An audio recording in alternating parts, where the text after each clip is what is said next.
Boom. All right, ladies and gentlemen, do you have a sales problem or a lead generation problem? That's what this episode's all about. If you want to solve that problem, let's get this one started. Here we go. Shut up and sit down. Look, a business can give you everything you want in life. Prestige, wealth, freedom. It can also take everything away from you. This show is for those who are willing to take that risk. These are the real life stories of entrepreneurs. But before we start, I have one small favor to ask. Please leave a comment. It can be advice, critiques, tips, feedback, or share this with someone because your engagement is the most valuable and most powerful form of social currency. So thank you, and welcome to another episode of Business Bros. Business Bros, are you struggling to close deals even though your pipelines look full? Wondering how to lead a sales team when you're not the salesy type? Today's guest helps entrepreneurs fix what really breaks in their sales, and it's not what you think. So please welcome to the show, Mr. Austin Medlin.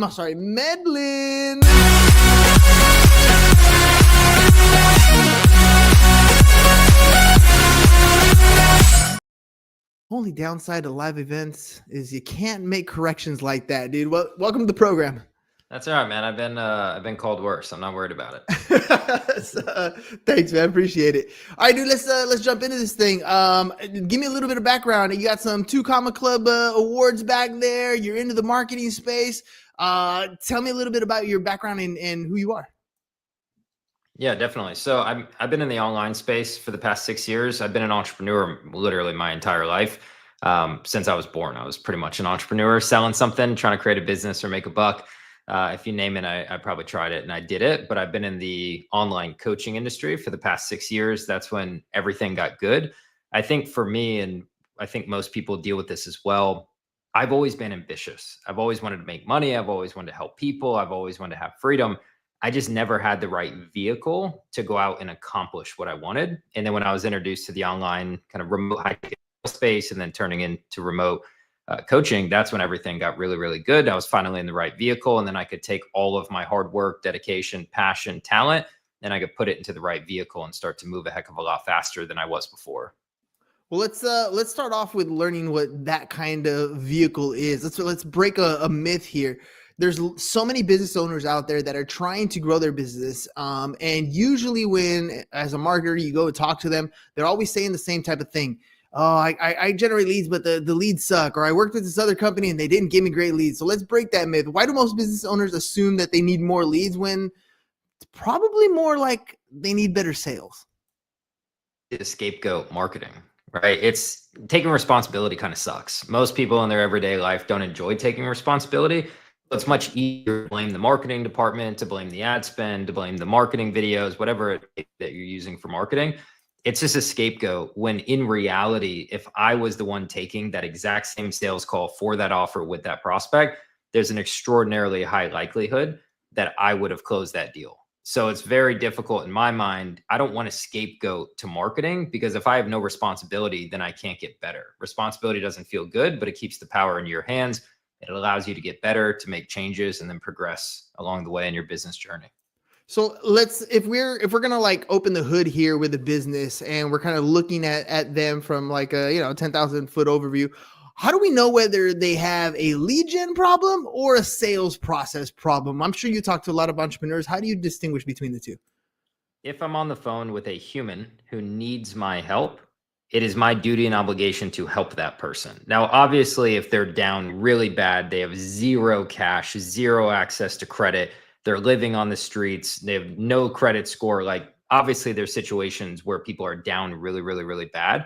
But I think most salespeople, business owners give up on the prospect way sooner than they should. And if they would just hang in the buying pocket for longer, they would be able to customize a payment plan and help this person change the trajectory of their life, which is ultimately why we're on a sales call, right? Because we want to help people.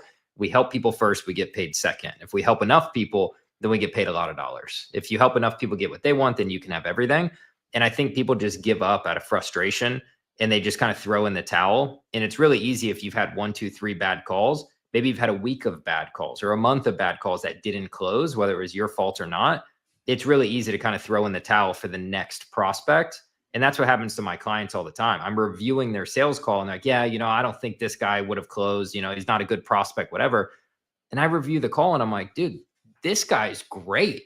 He's open to feedback. He's hungry to learn more. Like, yeah, sure, he's not making millions of dollars a month, but at the same time, like, he's telling you he's willing to get creative, scrappy, resourceful. He will do whatever it takes. Then you're kind of just giving up on him, kind of shooing him off to the side. We got to go to war for these people. And so I just review the sales calls. That's the easiest way to tell. And again, there are people down really bad, but the majority of people on the call are there for a reason, because they want help.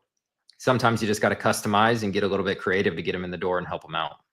I mean, you mentioned how they give up on a client pretty quickly, or a potential customer, a prospect. They give up too quickly. And I've often found that usually it's not really the lead, but oftentimes the process to nurture that lead, to get that lead to that closing process. I mean, every business is different, right? Their sales cycle is going to have a different time frame, of course, depending on the product or service. But what I've noticed over and over again is oftentimes the lead follow-up is either non-existent or it's not very good. And no wonder they give up on the prospect if they don't make the sale on that very first interaction. Like the entrepreneur tends to move on. How are you doing things a little bit different? What's the difference between how you don't give up on a sale versus somebody else who might give up after that first call? Well, the easiest thing is you just one call close everybody. Oh, You don't have to chase prospects down and do follow-ups if you just one call close everybody. I mean, dude, look, I'm a little different. A lot of people will preach the fortune is in the follow-up. But in my opinion, if that person is on the call and we can't give them access to the right information for them to make a decision, yes or no, today, that's not a great thing. The chances that you're going to follow up and follow up and follow up and chase this person down and they come back around, does it happen? Yes. Does it happen a lot? Not really so much. So yes, we can do more, and we can do more creative and better follow-up. That is a thing that most people need to do. But at the same time, we can just avoid all follow-ups if we can just help them make a decision, yes or no. I can live with either, right? It's yes, we're going to work together and I'll change your life. Or it's no, get me out of your head and go find someone else or something else that can move you in the direction of your dreams. If it's not going to be me, that's okay, but you have to do something. And I think the middle ground is a dangerous place for people to be, because they just spin around in circles. They overthink everything, and then they end up just doing nothing and inevitably getting stuck where they're at right now. So I end almost every single sales call with a yes, here's my credit card, or a no, but I'm going to go take this other course of action and find someone or something else that's more in alignment so I can get what I want. When it comes to follow-up, I do fam bam, from a meeting, book a meeting. So I never leave follow-up open-ended. Sending emails and just texts and checking in day after day, week after week, month after month, the conversion rate on that is extraordinarily low. If they follow me on social media, that is my follow-up. I post stories every day. I post content every day. I respond to all my DMs. Like, that is my way of nurturing people long-term. That doesn't require me to manually one by one go do follow-up. And if anything, my pipeline for follow-up is so small, because 99% of people at the end of the call are buying or they're saying no. And my close rate every month is between 91 and 95%. So almost everybody's buying. And then the rest of the people, it's just a no. And it's like, great, let's get you some help somewhere else with someone else. And I can live with that as long as we're moving you in the right direction. No, you've been at it since you came out of the womb. I mean, you've been selling stuff all the time. And I know there's a lot of entrepreneurs out there that want to be that good. They just feel like it's too salesy. They're not a salesperson type. I mean, even less of them are going to lead an effective sales team because of that. How do you help those people kind of change that prospect or that mindset so they're thinking like you? So they're thinking, I'm going to close them on this first deal, or I'm going to get them in a position where they're able to help themselves. Because the way you described it doesn't seem salesy. It sounds very helpful. How do you help entrepreneurs get there? I think a lot of entrepreneurs think about sales in the wrong way. They're focused on themselves. I'm not focused on myself in a sales conversation. I don't care about myself.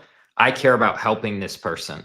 And sometimes helping people, a lot of times helping people, it comes with some masculine energy and some hard truths, right? And I tell my clients, I've worked with over 500 clients at this point, and I tell all of them the same thing. I'm like, do you have kids? And a lot of them are like, yes. And some of them are like, no. like, okay, well, let's just imagine you had kids or you do have kids. If they wanted to touch the stove and the stove was hot, would you be like, yeah, like you could think about that, that sounds like a good idea, maybe, maybe not, like just let me know if that's what you want to do. Just get back to me and let me know how that goes. Or do you look at your child and say, hey, the stove is hot? No, of right? course not. You want to protect them. Correct. So when we're on a call with a prospect, like, oh yeah, let me go think about it. Well, that's a no to me because your brain is designed to keep you safe, not happy. And so the second we get off this call, brain says safety, which is hoarding the money and not investing to get the help that you so desperately need. And if you're 35 years old, that's 3.5 decades of neuro programming that is going to win. Very rarely do you override your brain into happiness rather than safety. So I need to think about it as, let's just call it an L, right? And so I am willing to have tough conversations regardless of how my prospect perceives me. Like I have a ridiculous mustache. I drive a supercar. Like I'm not concerned with the opinions of the world of me. It's not my job or my responsibility because I might say something to one person like, oh my gosh, dude, thank you. You're the best. And I might say that exact same thing in that exact same tone to another person. Like, oh my gosh, you're so rude. Like I would never do business with you. I can't predict that outcome. So I just have to be me and truthful and honest. And even if they hang up on me and they're like, I hate you, I'll never work with you, click. At least I can sleep good at night knowing that I told them the truth that they needed to hear, whether they liked it or not, and whether they felt good about it or not. It's not my responsibility. I just have to tell people the truth and try and help them. And most of the time, they will buy. And then they'll send you a Christmas card every year for the rest of your life because if buying changed everything for them. Like I have clients that hire me and then we do a testimonial. They're making $50, $100, $500,000 a month. And they're like, dude, I didn't even like you when I hired you, but I knew that I could trust you to always push me and tell me the truth and get me what I wanted, which is a bigger business, more clients, bigger impact, etc. And now I love you.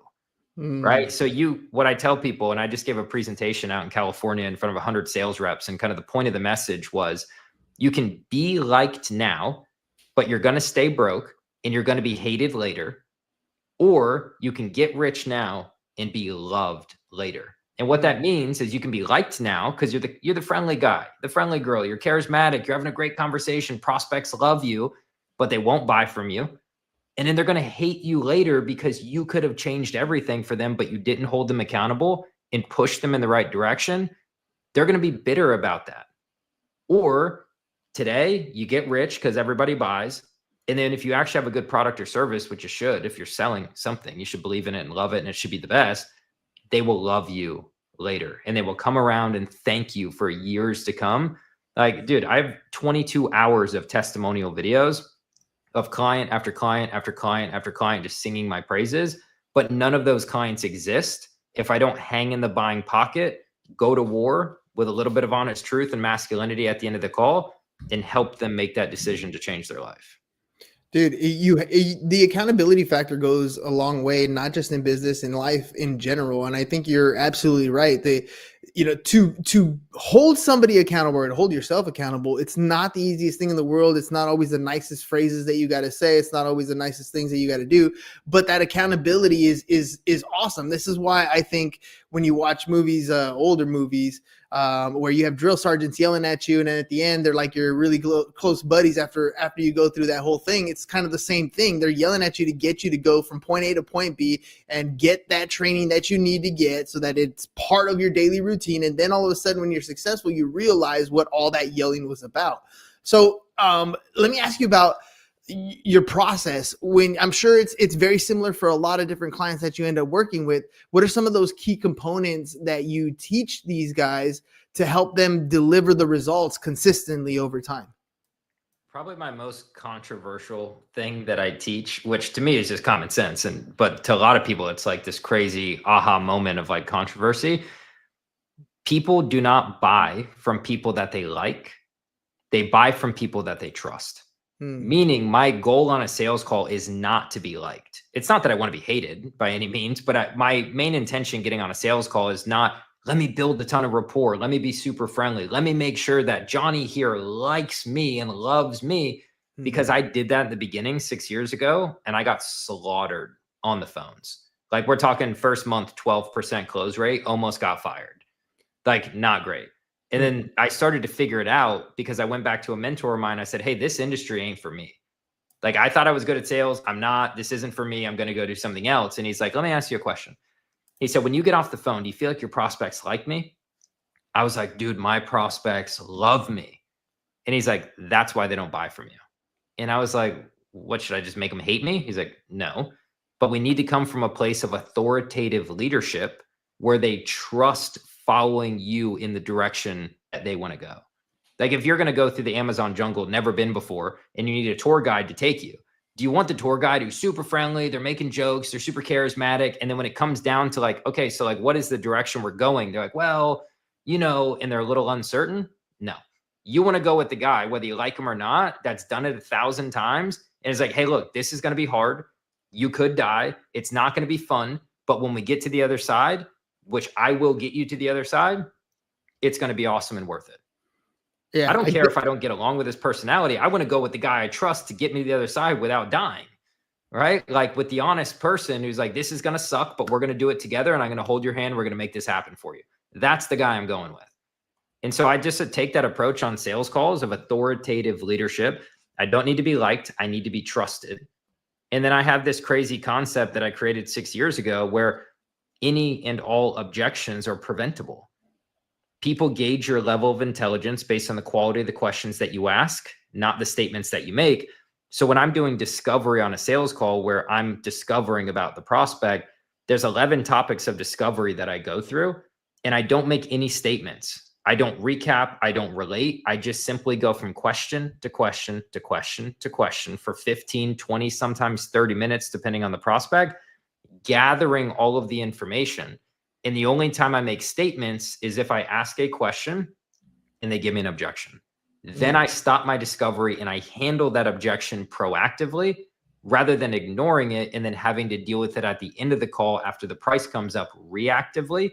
Because when you handle them proactively in discovery, you seem helpful. When you handle them reactively after the price drop, you seem. So I get all the objections out on the table. And then at the end of the call, if there is any issues, it's just logistics that we can solve pretty easily, but not like hard objections to actually doing the program and doing it right now. And there's so many strategies that you hear from different salespeople doing different things. But ultimately, I think it really comes down to that entrepreneur's mindset. They go from starting off where they think they're in sales, but really it's they're hoping for that referral process to finally they get something where they have a pipeline coming in, they have some leads generation, and they're working on that sales process. And then they reach a point where they begin to scale. Can you talk a little bit about the different mindset shifts that an entrepreneur has to go through in order to be somebody who can successfully scale? Yeah. I mean, the best entrepreneurs in the world just believe that they can. And so many people struggle with imposter syndrome, laziness, not disciplined, not focused. They're flip-flopping between pricing and offers and ideal clients. The best entrepreneurs in the world are extraordinarily focused, and they relentlessly move in the same direction, meaning they're doing inputs every minute of every day, which get them closer to the outcomes that they want. A lot of people are just so undisciplined. They work hard for a little bit. I think of it like the gym. You can't go to the gym for 15 hours in one day and get the same results if you just did 1 hour, 15 days in a row. Mm-hmm. So it's not about having these large quantities, but it's about having consistent quantities of inputs that compound over time that get you to where you want to go. So when it comes to scaling, most people just cap their level. And I tell all my clients, I'm like, dude, whatever you want to do in a year, we could really just do next month. Like it doesn't have to take a year. Like, where did you come up with that it was going to take, this is your 1 year goal? Like, how did you get sold that idea that you want to make $100,000 a month? Why does it have to take a year? Like, why can't we just do that next month? And so we're removing the ceiling that people are putting on themselves. That's why I don't like when people are like, dude, how much revenue are you going to do this year? That forces me to put a ceiling and a cap on myself, which I don't want to do. And even if I say, oh, I'm going to do 5 million this year. Well, now I'm just limiting my income to 5 million. I'm not going to blow past it and do 8 because I've put that ceiling on myself. And that's the expectation that I now have. And I'll probably end up between 4.7 and 5.3. You know, somewhere within margin of that cap. So rather than putting a cap, It's like, okay, whatever I want, I can have because other human beings are doing it. And if they can do it, I can do it too. So what are the inputs that I need to compound over time, which will inevitably get me to the end result that I want? And then you just stick to the game plan, you stick to the inputs. You're going to get punched in the face. That's business, that's life, that's entrepreneurship. It's not going to be easy. Like I posted a whole YouTube video right before the new year, and it was like 5 o'clock in the morning. I was out on a run, and I was like, who lied to you? Like, who convinced you that life was going to be easy? If it was your parents, your teachers, your friends, they lied to you. And it's going to happen to all of us. Business has ups and downs. It's not about the ups and downs. It's who can handle those ups and downs the best, smooth out the curves, and keep things moving in the right direction, even when it seems like everything is crashing and burning around them. Now, Austin, there are so many entrepreneurs that want to get to that level where they're ready to rock and roll. They have the confidence, they believe they can, and there's so many hiccups along the way that they're definitely looking for people to help get them from that point A to that point Z, to the point where their business is literally scaling, they're closing deals, they got a team, they're closing deals, and they're moving forward. Maybe they can get some awards like you got behind your wall back there, but they need a little bit of help. Who's this ideal client that you're helping? Who's that target audience that you're going after? Yeah, so I work with online coaches in any niche. Could be relationship, could be health, could be fitness, it could be stocks, real estate, it doesn't matter. If you have an online high ticket coaching program, I am very good at scaling those companies to $100,000 a month as fast as possible, but I've scaled them all the way up to $1 million a month, 1.7 million a month. If you're looking to go to 2 million, I don't know, haven't done it, right? But I've done 1.7, I've done $1 million a couple of times. We've done 500,000 many times, $250,000 is pretty easy. But I help those people raise their prices, raise their close rate, build the system, the teams. And then the overarching theme is the mindset work. Because confidence will beat process every day of the week. If you get on a sales call with zero process, but you're super confident, you're going to close the sale. If you're not confident and have the perfect process, I could handwrite it for you, still not going to work. So the people who might be lacking confidence, they need the mindset work, or they need the higher level strategy in terms of hiring, scaling, automations, management, things like that. That's what I do all day long. I'm glad you mentioned the confidence in the pricing because like in the real estate space, for example, you often notice that real estate agents tend to sell within the area of where they live. So like, for example, if they live in a $300,000 price range home, that tends to be the type of homes that they sell. They don't really go above and beyond. Even though the paperwork is the same, the clientele process is the same, the closings, everything about the deal is the same, and yet they're closing $300,000 deals when they can use the same skill set to close a $3 million deal and make a lot more cash. You're dealing with professionals, coaches, people who are out there helping other people get their mindset right. What's the biggest obstacle between a coach's mindset when it comes to their pricing in their business compared to, I guess other people's confidence and mindset with their businesses? Because I know, for example, there's so many businesses that don't price themselves right. They don't have any margins, and that's why they may be excellent at what they do. They're just not great at the business side of it. Yeah, a lot of people look around left and right and look at what other people are doing. But just because another person has this price doesn't mean that it's right. So I built a $3 million a year landscape company. It went from 300,000 to 3 million a year in 3 years. At the time, I think I was like between the ages of 22 to 25. So I was pretty young for the landscape industry. Most people were twice my age. And people ask me all the time, they say, how did you do that? And it was two things. Number one, I answered the phone. Like customer support and customer success is very important to me. And then number two, I charged what I was actually worth. So when I would meet a homeowner and they would walk me around, I could do the math in my head and give a rough, good estimate there. And I'd say, hey, just so you know, you're probably looking at 35 grand all in, labor, material, pickup, delivery, trash, all of it, probably about 35 grand. Now, if you called me, which you did, I'm here, and 9 other landscape contractors, I can almost guarantee without a shadow of a doubt, my price will be about 12,000 higher than all 9 other people. Now, the reason I tell you that, and then I would justify the price, because in this industry, you pay for what you get, right? Quality is not going to be there with cheaper prices. They're probably not going to have workman's comp, general liability insurance. They're going to schedule the job, cancel the job, reschedule the job, start it, not finish it. And I just run through the horror stories that was the landscape industry. And I would justify my price, regardless of what everybody else was doing. And with very high accuracy, the numbers were right and the close rate was almost always there. Now, some people would be like, look, I don't want to spend that much. Great. I'm not going to lower my price to match these competitors that don't do the work that I do. My guys show up on time, fully insured, professional insurance, look good, smell good. We do a great job, and we'll warranty everything and make sure it's picture perfect long-term. If that's not what you want, then you're not the ideal client for me. So a lot of people, they look left and right. And then the other thing that happens, which is a big mindset thing, they get on a call one day on a random Tuesday and Betty tells them that price is astronomical. I would never pay that amount of money. And they believe them. Betty on a Tuesday crashes and burns the price that they should be charging. And now they feel like they need to lower their price because one random prospect told them it was too high, rather than saying, hey, Betty wasn't an ideal client. She didn't pay attention during the presentation. She wasn't picking up what I was putting down. So she couldn't comprehend the price because she didn't understand the value. It is what it is. We move on to the next. I am so unbothered, and I'm never swayed in my opinion. If one prospect hates me, that doesn't mean I need to hate myself. One prospect says the price is too high, doesn't mean the price is too high.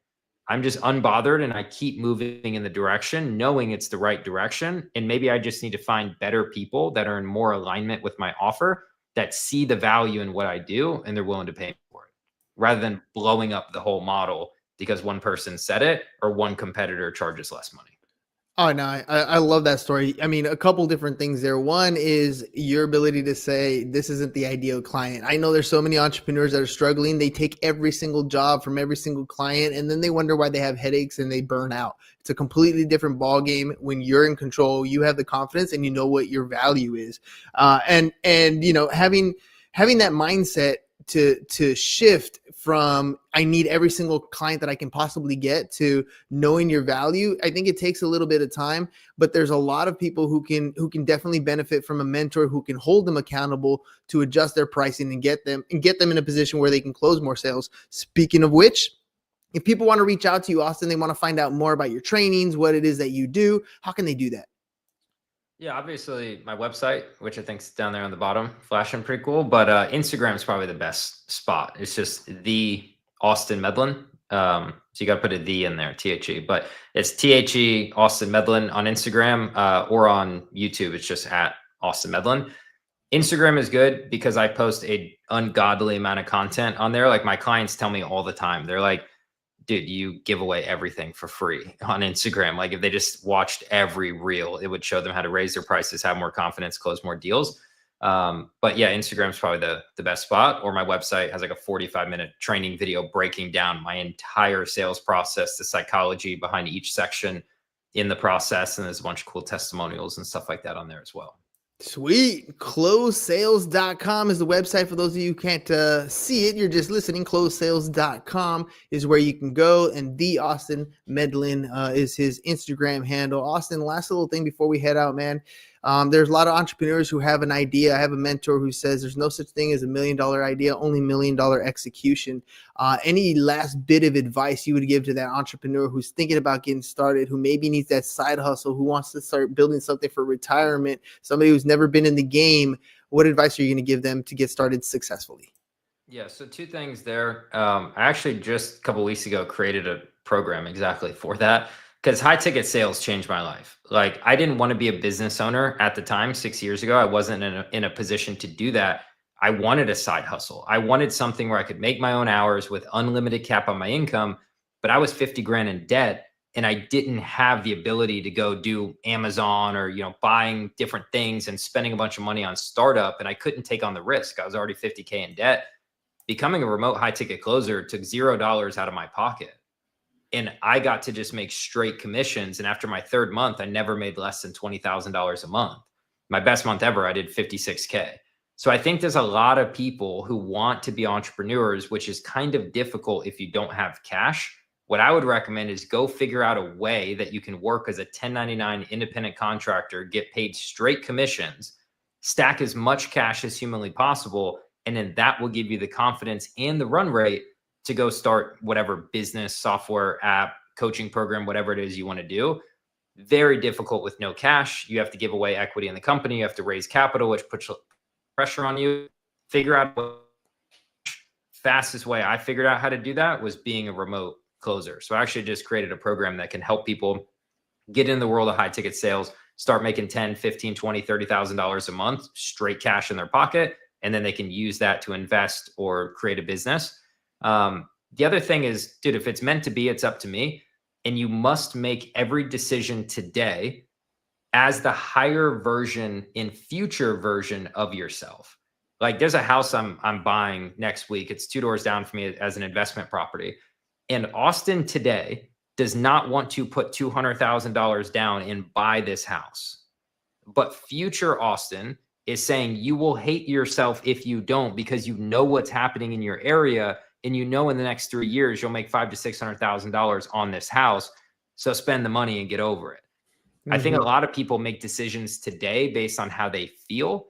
And if you would just shift your decision-making, not on who you are today and how you feel today, but on what the future version of yourself is telling you to do, I think you'll take a heck of a lot more action. You'll take more risk. You'll make more investments. You'll spend more time working on the ideas in your head and pursuing your dreams rather than just spinning around in your head. Oh, I'm tired today. Oh, I don't feel like it. Oh, I don't have the money. We just make excuses today. Future self will always hold us accountable and shape the right decision to make.